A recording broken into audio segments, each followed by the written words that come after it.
another installation of The I, A. the IA.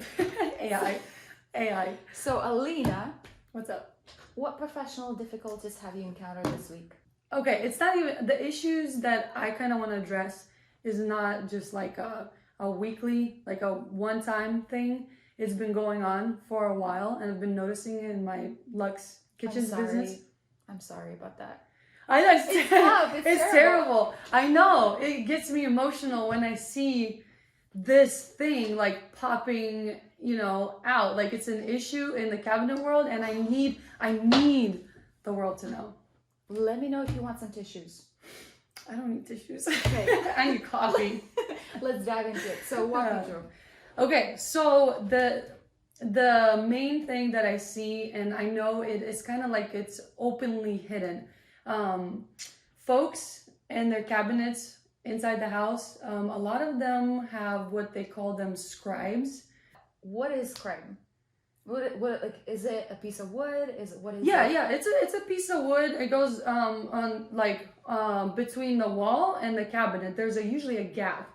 There's a gap that needs to be filled in. I mean, you're not just gonna go get a key of cabinets and put it against the wall, and the wall is maybe like an inch short. Like there's gonna be a gap. So in the bathroom, for example, in your bathroom, if you want to see if you have scribes, look on the edges if there is a scribe that is not flush, not parallel to the cabinet, but it sits on top. What does that convey? If you see scribe, should you run? Well, it conveys quality.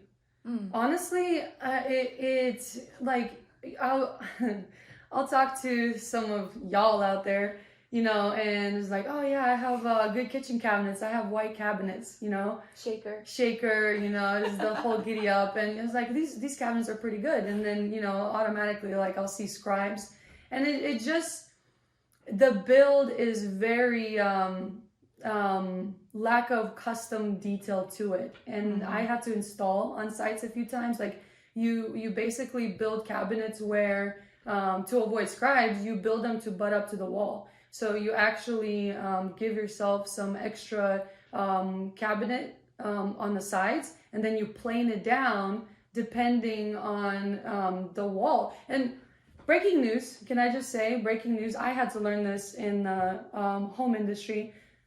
All y'all's walls are crooked. Y'all, no surprise. to the naked eye. Did you know that? Did you know that? You know what? My house walls are completely straight. Yeah.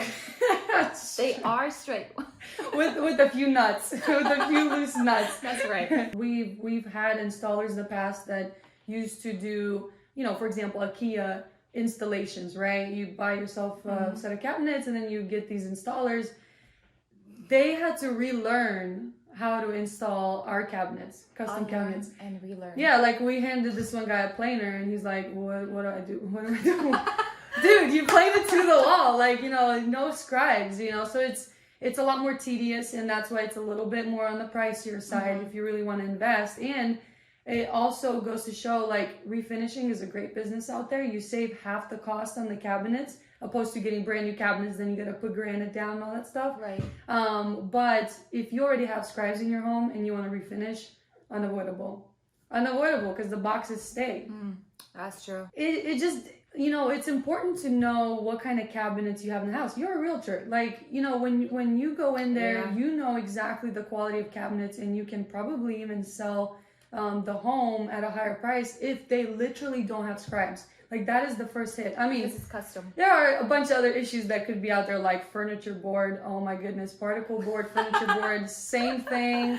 Crap, yes. I can drop kick a board and break it. Yes. But we're not talking about that. Scribes is like the first. Do you have high quality cabinets or do you have low?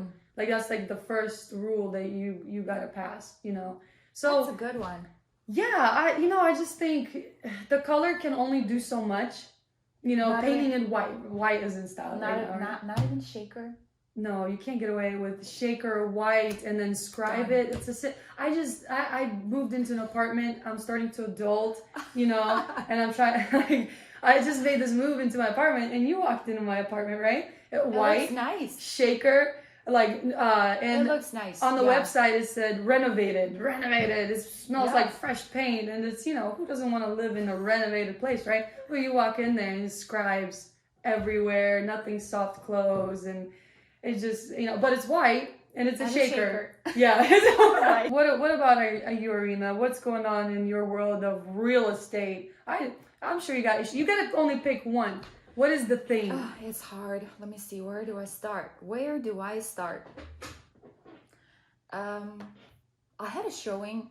Okay, so I had a showing. I think it was like 2 weeks ago, and these precious clients of ours were walking around looking at houses. Precious clients? Are they all precious? They all are precious.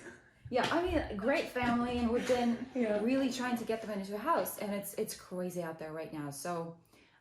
We're touring like 6 properties in a day, Oh wow, that's a lot, no? Yeah, and so you arrive to a house, and there's also a line of people trying to get into a house.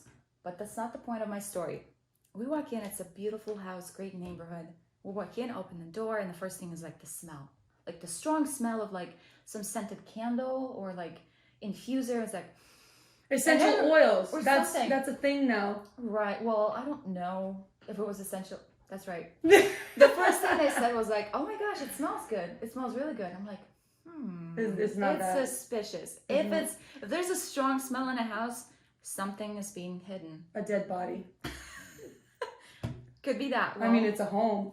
Well, it's going to be a disclosure if that's the case, but write it in the contract, right? Wait, don't you have, like, this is a side note, but don't you need to expose whatever? Write in your contract that if somebody previously died, you got to let them know that within this the past house 3 years. Yeah. Haunted. Yeah. Anyway, sorry. So back to your story. We walk in. We keep looking, and the smell kind of diffuses as you get further into a house. Yeah. And we walk into one of the rooms, and it's like this strong dog smell, pet smell. Oh, and you no. And then it clicks why there was such strong candle smell in the very beginning as you enter the property. And my clients are like, I smell dogs. Yes. So, and it was like perfectly redone property, beautiful inside, repainted, but it has smell. And I wanted to address for y'all out there, if you have pets and you are trying to sell a property. First of all, we never had pets in the house. We had one poor cat that didn't survive me and my 4 siblings. So I think it ran away. It was back in Belarus, so I get it. Like, that actually makes sense because, I mean, man, I have a dog. Just lives in a different state right now, but Great Dane. So I totally understand the smells, and like everybody's a dog person now. Yes. Cat person, so. Well, I love dogs too, but as representing so many buyers, they walk into a house looking for something to drop the price at. And so the last thing you want is lose money because of the smell. So another thing, if there's a cat in the property, you can just rip up a piece of carpet and you can see stains if there's a hardwood floors underneath that. They're like black stains, and people know what to look for. In a normal market, you could get some sort of credit to get rid of that smell, like smoke smell is also bad. But pets as well. Some people are allergic to that, so don't forget about that. That's true. And then, some dogs, especially, like, I know dogs, like, if they smell another dog in the house, they don't do well, blah, blah, blah, get all weird. So a few things you can do, actually, I have this cool little checklist. Is like vacuuming all carpets. And if it doesn't help with getting rid of the smell, that's when you're trying to move out, or like when you're actually living there? When you're ready to put the house on the market and you have pets that lived with you in the house, you start with like vacuuming the carpet and like deep cleaning the house. Think about if you're trying to get the max dollar for your house, you can afford a couple of $100 to clean that out because that's potentially going to devalue your home. So you got to do what you got to do. And then for pictures, of course, make sure there's like no dog, those bowls, there's no dogs in the pictures. Or worse at all, one time, another showing, we come in and the seller forgot to lock up their dog. We walk in, and it's this tiny little chihuahua is barking at us so loud. And there was a little kid with the buyers, and we're like, oh, okay, well, should we be careful? Yeah. Good thing seller came up running back and picked up that poor chihuahua, but... I didn't even think about that, but that totally makes sense because you're literally limiting yourself by only allowing dog-loving people to look at your house pretty much. Yeah, but even dog loving people, then I can see where if my dog had a problem with other dog smells, like, I love your dog, but I don't want to live here. I'm going to go find a place where there is no dog smells. Exactly. Okay, so your story that you shared, you went into the house. And what happened? As we walked, as they first detected that smell, it was an instant no. And they passed on the house. No, get out of town. They didn't even finish looking at the house. Like, we walked so we looked at the kitchen, living room, and then we went into the bedroom. And I think that's where they had the doggy, whatever, bed. It was the strongest. And we just turned around and they left. Shoot. Wow. Yeah, we're still looking, but that out there was a big thing. So then what about when you are representing the buyer, the seller, there you go. Yeah. I'm trying to get real estate terms. Yeah, right. So you're representing the seller, and they have pets, and they're busy. Yeah. They don't have time to hide the bowls and take the pictures out and all that stuff. Well, what do you do? What is kind of like the process? Well, in this market, if you're the seller and you have pets, first of all, for the pictures, you could remove for an hour or so, like everything, so that it's nowhere to be seen. Take it down. Even pictures from the refrigerator, all the magnets, all the balls, all the bowls, whatever toys your pets play with, just move them aside. Lock your pet maybe in the garage or take it somewhere for an hour or so. And then when you have showings at the house, you definitely don't want to have your pet in there. Sometimes I get a note, don't open the garage, cats are there.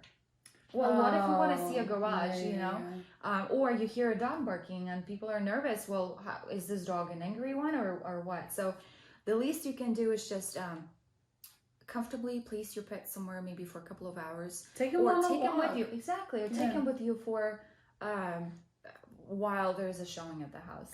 I mean, what I'm hearing is the main thing, if you want to improve, your best chances of selling, your home, like, it's just like a no-brainer. If you have cats, like, the biggest thing, people have allergies on cats. So you better disclose it, because if I have buyers and they have allergies on cats and I show up to that property and I wasn't told that they're cats and my buyers start sneezing and having allergic reaction, that's not gonna be good. I agree. Okay. I think as far as what we talked about is basically helping people out there, just to do life better, from the real estate world and from the cabinet world. Yeah, emotional health is important. If somebody offers you Scribes, just say no. Just say no. Hashtag no Scribes. And hashtag no thank you. Yes. And then hashtag no smell. Hashtag get rid of the smell. Yes. Hashtag shower.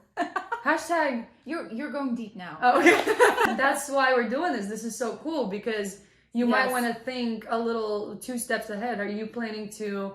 What's your goal, right? Right. Get a kitchen and stay there and live there, or are you trying to get a kitchen, up the value, and sell it? Yeah.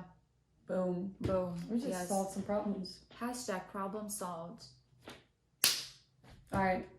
Let's peace out. I got to get back to work. Me too. Oof. Bye, y'all. All right. Bye.